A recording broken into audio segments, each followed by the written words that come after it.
هو مراد بن أحمد بن محمد بن مراد بن سليم بن سليمان القانوني، يعد من كبار سلاطين الدولة العثمانية، وقد نجح في إعادة النظام إلى الدولة، وأعاد الانضباط إلى الجيش، وأنعش خزانة الدولة التي أنهكت نتيجة القلاقل والاضطرابات، ومد في عمرها نحو نصف قرن من الزمان، وهي مرهوبة الجانب قبل أن تتناوشها أوروبا بحروبها المتصلة، وأعاد إلى حوزتها كثيرا من المناطق التي أخذها شاه فارس من أبيه، وكثر الإعمار في عصره حتى قيل إنه استلم الخزينة عند التقائه العرش فارغة وتركها مملوءة عند وفاته. ولد مراد الرابع في أغسطس سنة 1609 ميلادية، وقد توفي أبوه السلطان أحمد الأول وهو صغير، فقامت أمه على تربيته وتنشئته، وصارت توجهه التوجيه الرشيد، ورجت له أن يكون من الرجال المعدودين.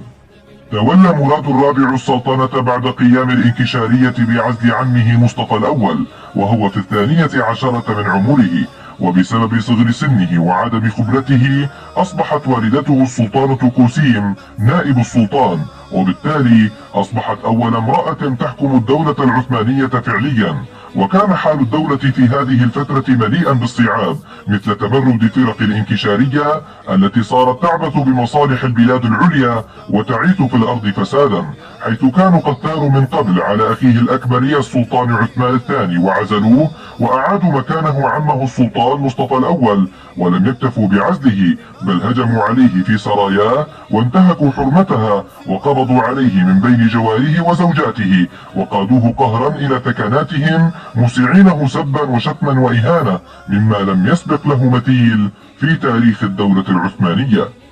وقد كانت تلك الصورة حاضرة في ذهنه عندما صعد لكرسي السلطنة، فلم يحتك بهم وصبر عليهم لعجزه عن كبح جماحهم، خشية أن يفعلوا به ما فعلوه بسلفه، وظل يتحين الفرصة التي يجد فيها المقدرة على الفتك برؤساء الفتنة منهم.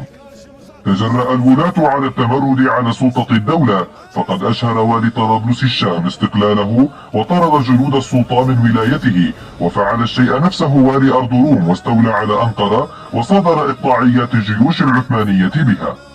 وانتهزت الدولة الصفوية هذه الفوضى التي عمت الدولة العثمانية، فاستولت على بغداد وأذلت أهل السنة بها وعمل بهم واليها الأفاعيل، وحاولت الحكومة العثمانية أن تستردها، فبعثت جيشا يقوده الصدر الأعظم حافظ باشا، فحاصر المدينة في عام 1624 ميلادية، وضيق عليها الخناق ولكن دون جدوى، فتدمر الانكشارية وأجبروه على رفع الحصار والعودة إلى الموصل ومنها إلى ديار بكر، وهناك ثارت عليه الانكشارية فعزله السلطان حتى تهدأ الأوضاع، وعين مكانه خليل باشا الذي سبق أن تولى هذا المنصب قبل ذلك، لكنه لم يستمر طويلا، وخلفه خسرو باشا الصدر الأعظم المفضل لدى الجيش في سنة 1627 ميلادية.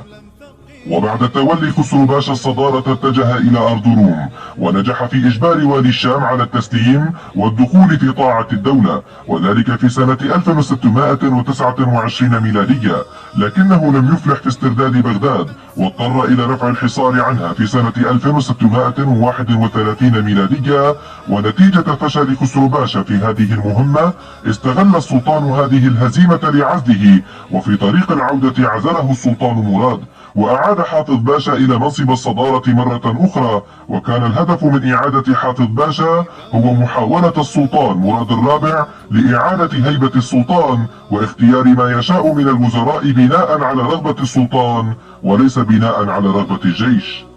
ولكن ما أن عزل خسرو باشا وكان ظلوما باطشا، حتى ازداد تمرد وتذمر الانكشارية بعد أن أوعز إليهم خسرو هذا بأن السلطان لم يعزله إلا لوقوفه إلى جانبهم وتعاطفه معهم، فثارت ثائرتهم في العاصمة وطالبت السلطان بإعادة خسرو باشا إلى منصبه، لكن السلطان رفض مطلبهم فقتلوا حافظ باشا أمامهم. وعندها استشاط السلطان الشاب غضبا وعزم على التنكيل بهم، وكان ساعده قد قوي وبلغ مبلغ الرجال، وتحركت فيه حمية آبائه لأنه كان يتخذ أجداده الأقوياء كقدوة، ويحلم بأن يصبح مثل الفاتح أو سليم الأول أو سليمان القانوني، فأمر أولا بالقبض على خسرو باشا، لكنه لم يذعن للأمر ورفض التسليم محتميا بالجيش. وكانت هذه أول مرة في التاريخ العثماني يعترض وزير على أمر سلطاني، لكن القوات المكلفة بالقبض عليه حاصرته في قصره وقتلته، وكان ذلك في باريس في عام 1632 ميلادية. ثم تتبع رؤوس الانكشارية وغيرهم ممن كان يهيج المشاعر ويثير الجنود وينشر الاضطرابات، وصار يأمر بقتل كل من ثبت عليه أقل اشتراك في الحركات الأخيرة، وبذلك دخلهم الرعب ووقعت مهابته في قلوبهم، وخشيه الصغير والكبير والأمير والحقير، وأمن الناس على أموالهم وأعراضهم من التعدي، وسادت السكينة في القسطنطينية وضواحيها وجميع أنحاء المملكة، حتى أن بعض المؤرخون قالوا أن السلطان مراد قتل من الانكشارية حوالي 20,000 جندي. وكانت آخر ثورة للانكشارية في مايو سنة 1632 ميلادية، حركها رجل يسمى رجب باشا لغاية في النفس، فأمر السلطان بقتله وإلقاء جثته من شبابيك السراي حتى يراها المتجمهرون، فسكنت الناس ولم يحصل ما يخل بالأمن بعد ذلك في مدة سلطنته.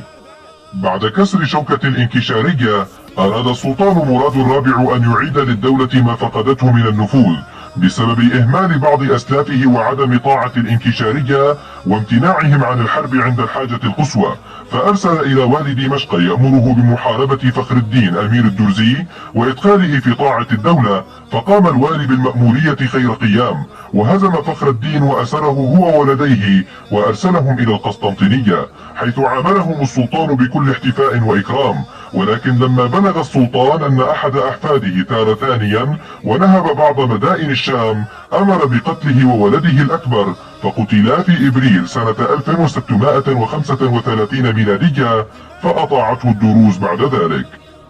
ثم شرع في استرجاع ما اقتطعه الصفويون من دولته أثناء الفتن وفي عهد من سبقه، فأرسل عدة حملات باءت بالفشل، فأصر على أن يخرج هو بنفسه على رأس حملة كبيرة في سنة 1635 ميلادية، وقد اطمأن أن النظام صار يسود فرق الجيوش البالغة، فخرج معه نحو 200,000 جندي يعلوها الانضباط وما كانت عليه الجيوش العثمانية في أيام سليمان القانوني من سكينة ونظام.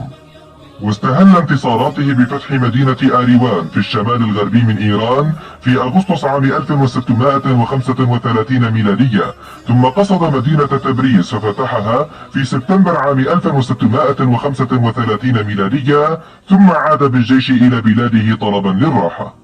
وما كان السلطان يستقر في اسطنبول حتى عاود الصفويون القتال، فاستردوا آريوان بقيادة الشاه صافي بعد حصار لها دام 3 أشهر، واستعادوا مدينة تبريز مع أجزاء كبيرة من أذربيجان، فعاود الخروج إليهم سريعا في جيش كبير أحسن إعداده، واتجه إلى بغداد وشرع في حصارها في نوفمبر عام 1638 ميلادية. وكان في المدينة المحاصرة حامية كبيرة تبلغ 40,000 جندي، ولم يستطع الشاه الفارسي الاقتراب من الجيش العثماني، واعتمد على قوة جيشه المرابط في المدينة وأبراج قلعتها الحصينة، لكن ذلك لم يغن عنه شيئا، فسقطت المدينة بعد حصار دام 39 يوما في ديسمبر عام 1638 ميلادية، وعادت المدينة إلى الدولة العثمانية بعد أن بقيت في يد الصفويين 15 عاما.